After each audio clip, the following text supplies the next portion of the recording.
Estoy muy contenta en nombre de toda la institución por la invitación de Caroso, de Nerina y de Eva Luna por segundo año consecutivo, participar de este taller didáctico donde aprendemos muchísimo y donde los chicos disfrutan mucho. Es increíble cómo los mantiene todo el tiempo incentivados y motivados y participan. Es una experiencia hermosa, única, que la verdad que vale la pena acompañarlos.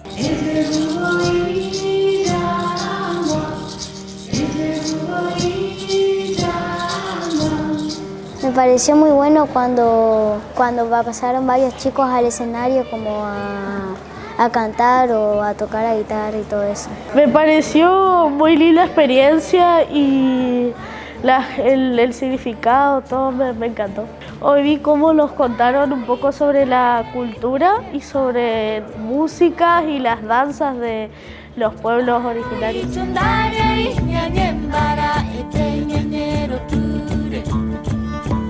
Bueno, nuestro objetivo del día de la fecha es obviamente celebrar esta idea de poner énfasis en la temática de los indígenas americanos que nosotros trabajamos todo el año, pero que especialmente en esta fecha acentuamos y que aprovechamos también la presencia de los medios y de las familias para que alcance una difusión mayor. Nuestra propuesta tiene un perfil didáctico. La idea es que puedan experimentar, digamos, que puedan vivir la música desde la experiencia. Nuestra manera de expresarnos con la música es a nuestro modo, ¿no? con nuestra impronta.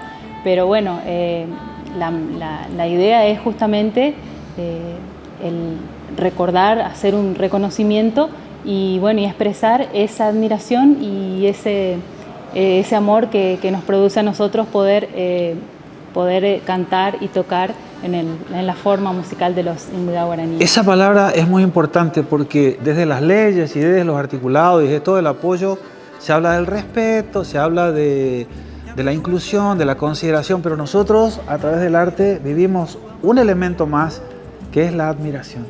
Es la admiración por sus instrumentos, por sus afinaciones, por sus armonías, y eso me parece que es lo que como artistas nos nutre y nos fortalece y a la vez también nos motiva para estar cerca de todo ese pueblo. Y por la manera que también tienen ellos de transmitir su cultura y de conservarla, que por ahí eso también es un elemento muy importante, ¿no? Sí, digno de aprender esa forma horizontal, ¿no?, de la transmisión cultural.